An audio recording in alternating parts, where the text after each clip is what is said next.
Seja bem-vindo a essa aula de Introdução à Computação. Na aula de hoje nós estaremos vendo a questão do assunto de entradas, saídas e interrupções programadas.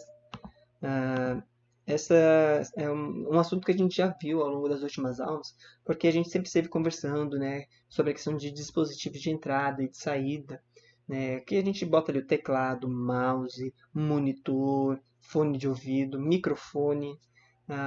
Esses são dispositivos de entrada e saída, mas a gente não realmente entrou no assunto de como é que funciona a comunicação entre os dispositivos com o computador, né?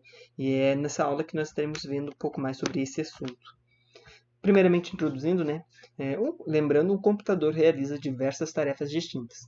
E uma das mais importantes é permitir a interação com o meio externo. Né? Essa interação vai ocorrer como? Através das nossas portas de entrada e saída.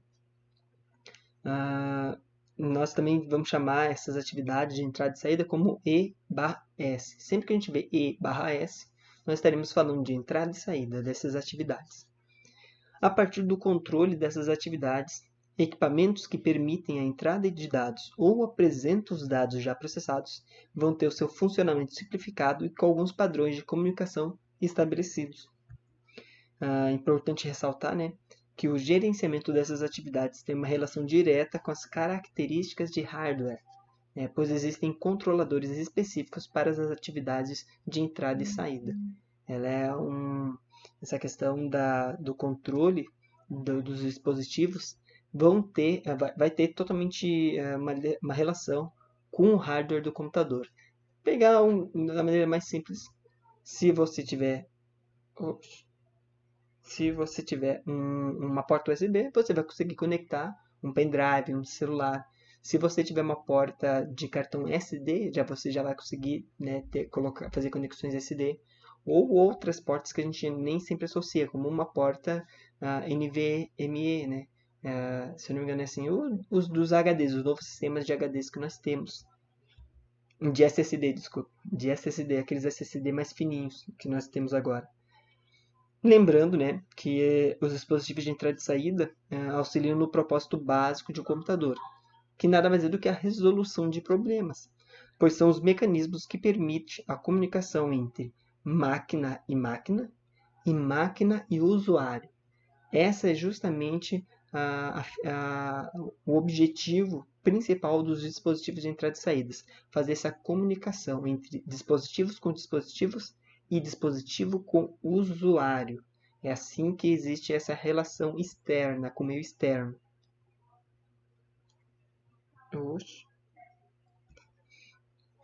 Lembrando, né? A gente tem os dispositivos de entrada que são aqueles que permitem a entrada de dados para as etapas de processamento e que também permitem inserir dados no computador, como webcam, microfone, o principal, né? O teclado é a base. Nós temos também o mouse. Tinha uma coisa aqui. Tá. Deixa eu voltar para cá que eu achei estranho aqui.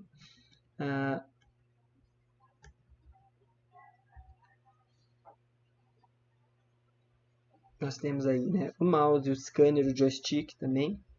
Nós temos os dispositivos de saída que atuam na entrega dos dados processados, né, e permitem obter informações do computador, como, né, nossos fones de ouvido, a caixa de som. Nós temos aí também a questão de projetores de vídeo, o monitor. O monitor é um dispositivo de saída. E também placas gráficas, né? Por que não? Placas gráficas também são dispositivos de saída, né? Alguns conceitos importantes de entrada e saída. Opa, tá de SA, de entrada e saída, viu? Não são conectados diretamente ao CPU. Primeiro ponto, que a gente tem que sempre ter isso em mente. Nenhum dispositivo periférico, né, vai ser conectado direto no CPU. Sempre vai existir uma interface que realiza essa transferência de dados, essa comunicação. Sempre vai ter uma interface. Nós chamamos, né, de interface de entrada e saída. Essa interface vai converter os sinais de barramentos do sistema para um formato aceitável pelo dispositivo especificado. Por quê? O computador internamente sempre vai se comunicar os dados via barramento. Porém, por exemplo, o meu pendrive não funciona com barramento. Então, essa interface vai converter os sinais do meu pendrive para o sistema de barramentos e vice-versa, o sistema de barramentos para se comunicar com o meu pendrive internamente. Vamos colocar aqui um ponto, né? As interfaces de entrada e saída vão incluir adaptador de periférico, a controladora de entrada e saída, que nós vamos ver muito agora para frente, processador de periféricos e canais de entrada e saída, dentre outros que a gente não precisa colocar agora. Então, a CPU se comunica com esses dispositivos externos via os registradores de entrada e saída, né? Lembrando que os registradores, nós já vimos isso como, por exemplo, do que é formado o CPU, o processador. O processador internamente é composto de registradores. E registradores, lembrando, é o topo da hierarquia de memória. Ou seja, é aquelas memórias lá dentro do processador. Aqui também vai ter isso. Os registradores dos barramentos vão servir para transporte de dados. Então, vai ser comunicado, a CPU vai se comunicar com esses dispositivos via os registradores que estão aí, os registradores de entrada e saída, que vão estar nos barramentos, também dentro do sistema que a gente viu anteriormente das interfaces. E esses registradores vão realizar transferências de dados de duas formas. Então, primeiro vamos entrar aqui. Existem duas formas de fazer a transferência. Nós estamos falando de transferência de dados. Tem a transferência de dados via mapeamento de memória e baseado em instrução. O mapeado na memória, os registros na interface aparecem no mapa de memória do computador. E não há diferença real entre acessar a memória e acessar um dispositivo de entrada ou de saída.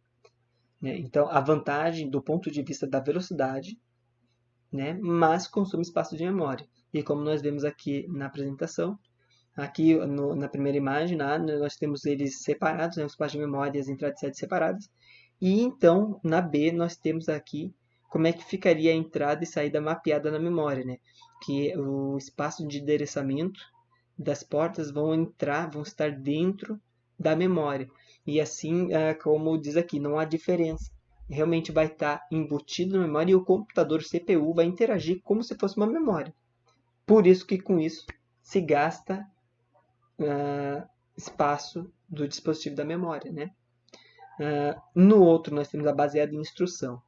Essa transferência de dados vai ser a partir da CPU possuir instruções especializadas que vão executar a entrada e a saída. Embora não use espaço de memória, como a baseada na memória, essa ação requer instruções de entrada e saídas específicas. Assim, esse modo pode ser usado apenas por CPUs que têm essa possibilidade de executar instruções específicas de instrução, de controle de entrada e saída. Nós temos aqui um conceito que vai ser da questão de interrupção. Isso é mais para frente, a gente já viu como é que funciona a parte das comunicações de dados, de transferência. Nós temos aqui um conceito de interrupção, que é a questão que eles vão, de maneira eficiente, notificar a CPU de que a entrada ou a saída está disponível para uso. Essa função a gente vai ver mais para frente na questão dos meios de comunicação. Aqui nós temos uma imagem simples para mostrar que inicia, faz a busca de instrução, executa a instrução, então houve a parada. Antes de parar, ele vai ter novamente uma interrupção para dar início a uma nova e dar assim a continuação. Controladores.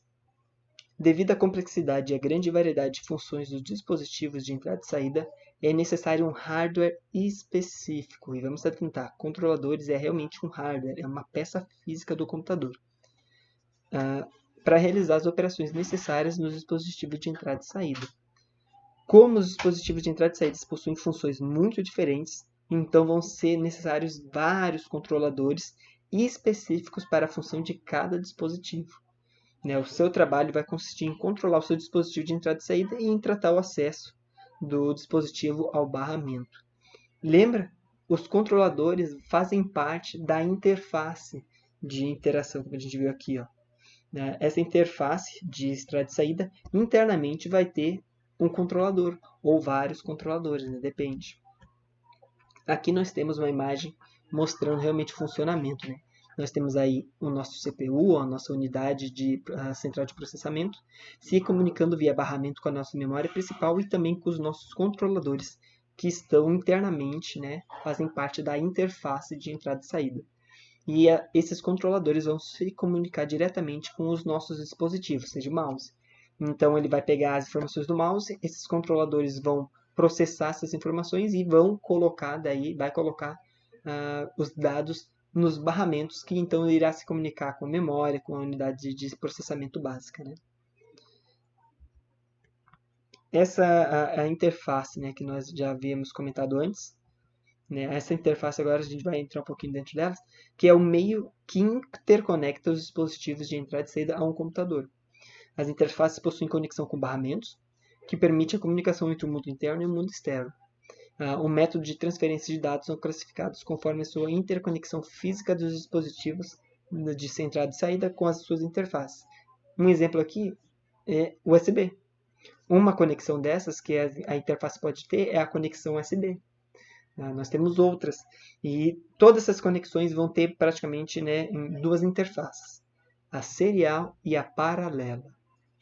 Agora a gente entra realmente naquele conceito de o que é a diferença de uma conexão serial e paralela, né? Que os dispositivos podem ter na controladora, na interface. A transmissão de dados serial, os bytes de dados são organizados em uma ordem específica, sendo enviados um após o outro. Serial, um atrás do outro, uma série de informações. A ordem de bytes de dados é importante, pois determina como a transmissão é organizada quando é recebida. E esse método é considerado o método confiável de transmissão de dados, porque um byte de dados é enviado somente se um byte de dados anterior tiver sido recebido. Ou seja, não vai ter uma perda de alguma informação. Não. Pensa na fila 1, 2, 3, 4, né? Se for contado 1, daí depois vai ser contado 2, depois vai ser contado 3 e depois vai ser contado 4 e assim por diante. Não tem como ter uma perda, pulou do 1 para o 2, do 1 para o 3. Espera aí, não vai receber o dado 3 se não receber o dado 2. Então, no final, vai ter todos os dados presentes. Dentre essa transmissão de serial, nós teríamos a serial assíncrona e a síncrona. Na serial assíncrona, os bytes de dados podem ser enviados a qualquer momento. Os bytes de paradas e os bytes de início estarão entre os bytes de dados, para então sincronizar o transmissor e o receptor, e assim assegurar que os dados sejam transmitidos corretamente. O tempo entre o envio e o recebimento de bytes de dados pode ser diferente, e a vantagem é que nenhuma sincronização é necessária entre os dispositivos transmissor e receptor. Ele vai ser mais econômico dessa maneira, porém, a transmissão de dados pode ser mais lenta, mas não é regra. Então, a síncrona vai ser dados a qualquer momento, vai ter os bytes de paradas de início entre os dados, vai ter um byte só para informar que vai iniciar, vai ter um byte para informar que vai acabar aquela transmissão, né? Vai ser sincronizado. E o tempo de envio pode ser diferente, né? O tempo de envio e o recebimento dos bytes. O síncrona já vai ter uma diferença bem visível. Os bytes de dados são transmitidos como um fluxo contínuo de tempo, sincronizados por um relógio mestre. Os dados vão se mover bem mais rápido e os erros de sincronização são menos frequentes. E se comparado com a transmissão serial assíncrona, esse método geralmente vai ser mais caro. Né? Vai ter um relógio nessa síncrona controlando exatamente uma padronização, um fluxo contínuo de tempo. Né? Vai ter os clocks definindo essa transmissão. Agora a gente vai para a transmissão de dados paralelo. No caso, o paralelo vai ser múltiplos bytes de dados sendo transmitidos através de múltiplos canais no mesmo tempo. Os dados podem ser enviados daí com isso muito mais rápido, porque não vai ser 1, depois 2, depois 3. Não, vai pegar 1, 2, 3 e enviar tudo na mesma hora. A ordem que uma cadeia de bytes é recebida pode variar dependendo das condições. Tipo, eu posso pegar 1, 2, 3 bytes e mandar, mas um chegar antes do outro. Ocorre isso. Por mais que os três estejam indo bem mais rápido do que a serial, o paralelo pode ocorrer isso, de um dado chegar antes do outro. Então, daqui a pouco chega 3, 2, 1, 1, 3, 2, e assim meio perdido. Com isso também vai requerer mais canais de transmissão, e que isso significa que os bytes de dados podem estar fora de sincronia. Né? Nós temos uma imagem mostrando exatamente isso. A primeira, a serial, né, que vai ser exatamente numa ordem, vai sempre seguir essa ordem, e a transmissão paralela que vai seguir em várias linhas diferentes de dados, os dados tudo variado. Então, um pode chegar antes que o outro. Agora, os acessos aos dispositivos de entrada e saída. Agora já estamos em outro conceito. Existem basicamente 3 métodos utilizados pelos controladores que permitem o acesso aos dispositivos de entrada e saída. Tá? Esses 3 métodos de acesso vai ser o programada, interrupção e o acesso direto à memória. Antes nós vimos como é que os dados eram transferidos. Nós agora vamos ver, né, que é aqueles dois sistemas que a gente viu aqui. Ó. A transmissão baseada em instrução e baseada na memória, que é a maneira como os dispositivos estarão salvando essas informações, esses dados, para serem então enviados e comunicados com o computador como um todo. Agora nós vamos ver realmente como é que funciona essa comunicação. Né? Nós temos aí, como botei, a primeira é a entrada e saída programada. Essa é uma técnica de entrada e saída mais simples para a transmissão de dados ou qualquer tipo de comunicação entre o processador e os dispositivos externos. Então, primeiro ponto, a programada vai comunicar o processador com o próprio dispositivo externo. Os dados são trocados entre o processador e o módulo, né, de entrada e saída. O processador vai executar um programa que lhe dá controle direto da operação. E se o processador for mais rápido que o módulo de entrada e saída, é gerado então um desperdício de tempo do processador. Então, resumindo, né, esse programado, o processador vai se comunicar diretamente, né, com a interface, e essa interface se comunicando, obviamente, com o dispositivo. Então, o processador vai estar fazendo o controle desse dispositivo. Né? Só que com isso também, pensa só, o processador vai estar lá operando a leitura de um pendrive, por exemplo. O pendrive é muito mais devagar. Então, o processador vai ficar lá, fazer uma operação super rápida, se comparado ao nosso pendrive, que é bem mais lento. Existem técnicas dessa programada que possuem essas 3 variações diferentes. Nós podemos fazer, né, no modo bloqueado, no modo pooling e no modo interjeição. Essa comunicação entre o processador e o dispositivo. No modo bloqueado, após ser iniciada uma comunicação, o CPU, né, fica ocupado até o encerramento da operação. Né? Então, com isso, a CPU acaba sendo subutilizada porque os dispositivos são muito mais lentos do que o CPU. Então, o CPU vai ter que ficar lá esperando o dispositivo ser processar as suas informações. No modo poly, o CPU possui controle total, os instantes de tempo que ocorrerão definidos pelo programa e os dispositivos são testados periodicamente para a leitura de estado.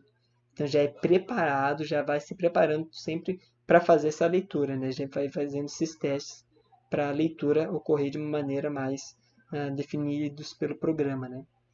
E na interjeição, uma verificação geral é realizada antes de observar cada pedido, o que reduz com isso o tempo de teste necessário.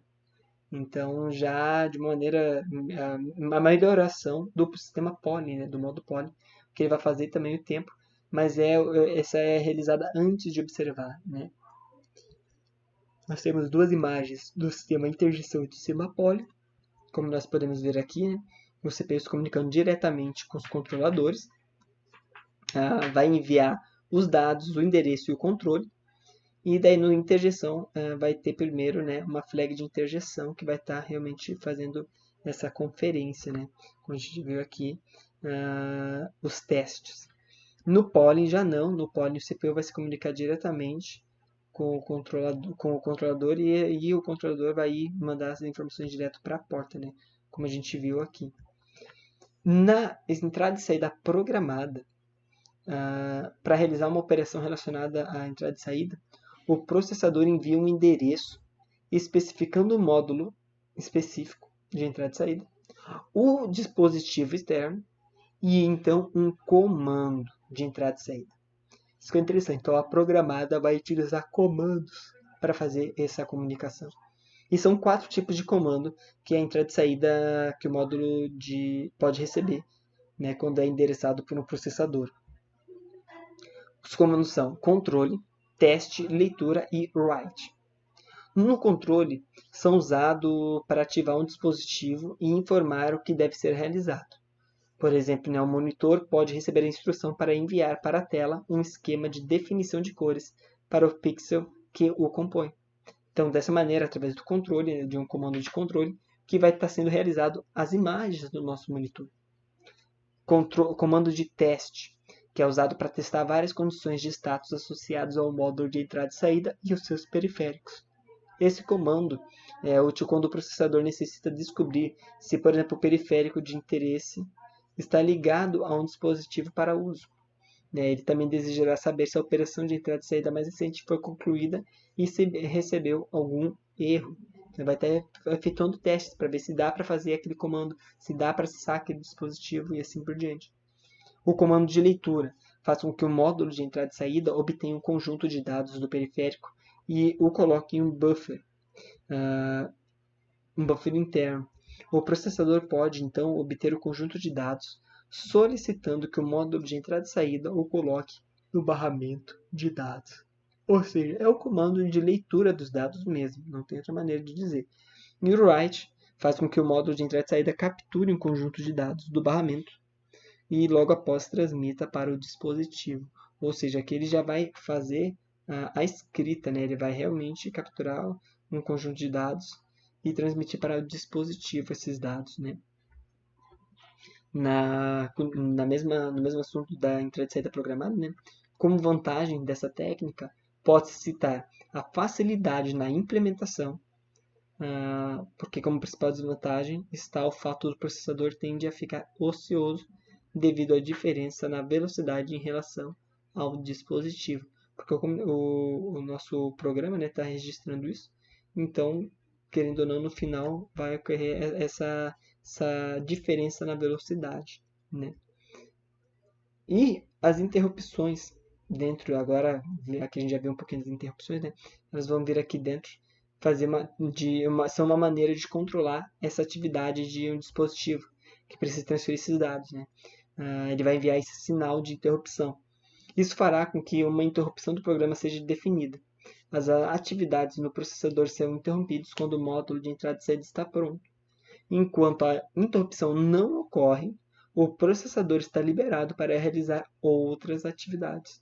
Então a interrupção vai ter essa função de controlar a hora que o nosso processador vai estar interagindo com a nossa placa de entrada e saída. Na de interrupção também, a utilização de interrupções é simples, porém envolve muitos detalhes de hardware e software. Em função disso, existe um hardware específico para gerir essas atividades que envolvem as interrupções, que é o chamado controlador de interrupções. O controlador de interrupções vai realizar as atividades como a identificação da origem da interrupção, vai estabelecer as prioridades relacionadas às interrupções e também quais interrupções serão atendidas, porque nem todas serão. A principal vantagem dessa técnica de entrada e saída orientada a interrupções é o fato de que o processador tem sua utilidade otimizada. Porém, o processador atua como mediador em toda a transferência. Como nós podemos ver aqui, o CPU vai iniciar o comando, que é o dispositivo, primeiramente, o dispositivo finalizou sua tarefa, vai ter aquele pulso, aquela interrupção, que vai estar a controlar, despacha. O controlador despacha a interrupção, porque foi feito esse pulso aqui no número 1, no dispositivo, no disco. Então o controlador de interrupção envia essa informação que houve uma interrupção. O CPU confirma então a interrupção, devolvendo essa informação para o controlador de interrupção.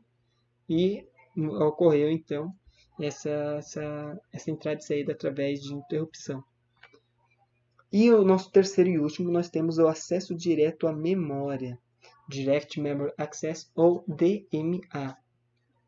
Diferentemente das técnicas programada e controlada por interrupção, o acesso direto à memória, ou DMA, como também é conhecido, é uma técnica para transferir dados dentro da memória principal e do dispositivo externo sem passar pelo CPU. É realmente direto na memória, como diz o nome. Nós temos aqui uma imagem. Desculpa, meu povo. Primeiro, o CPU programa o controlador de DMA, porque daí nesse caso também vai precisar ter um controlador específico de DMA. Esse programa vai passar o endereço, o computador e o controle, né?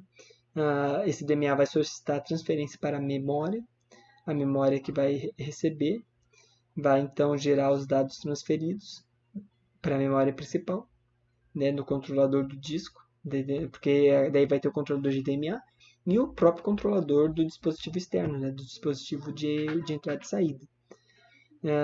Ele vai estar, querendo ou não, ainda conectado via barramento com todos os dispositivos, né, direto no CPU.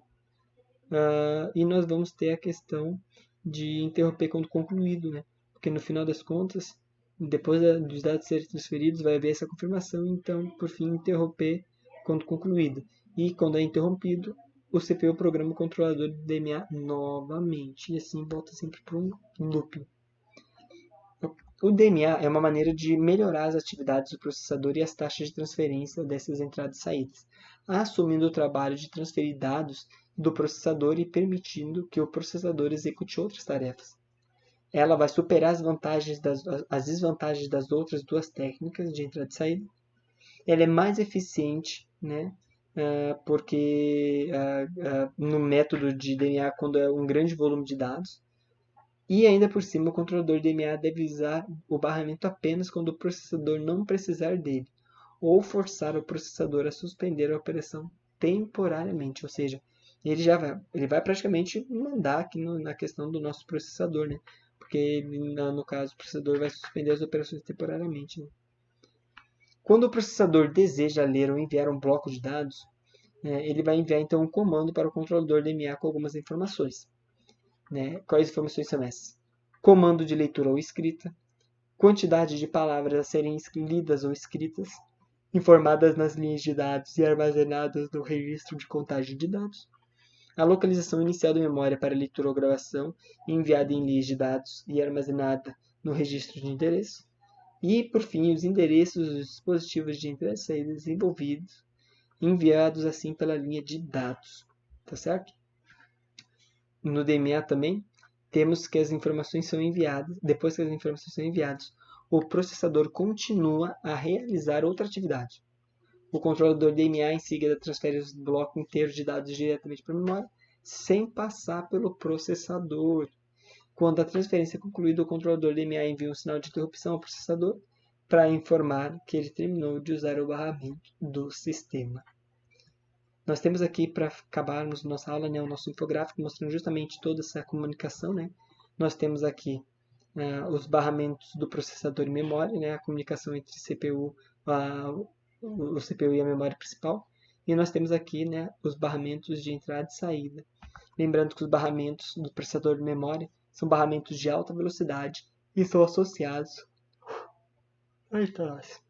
à velocidade de transferência de dados, enquanto os barramentos de entrada e saída são barramentos mais longos e que permitem a interação com dispositivos de entrada e saída com velocidade de operações diferentes. Né? Nós temos aqui esse subsistema de entrada e saída que também é conhecido como a interface, e nós temos internamente dentro deles os dispositivos de entrada e saída que serão aí controlados pelos controladores de entrada e saída. Esse daqui é o fim dessa aula de introdução à computação. Né? Essa disciplina é um pouquinho complicada porque traz muitos conceitos que antes a gente não tinha visto ainda. Né? Essa questão de barramento. Barramento a gente nem se aprofundou muito ainda, mas nós temos aí essa questão das táticas, das maneiras de comunicação, né, de interação. Nós temos aí também a própria questão das técnicas de leitura, né, de gravação dos dados. Mas é algo simples, fácil. Nós temos aí na nossa trilha tanto os 5 exercícios, como nós também temos o desafio. Espero que você consiga estar fazendo e qualquer coisa é só entrar em contato. Até a próxima aula, meus queridos.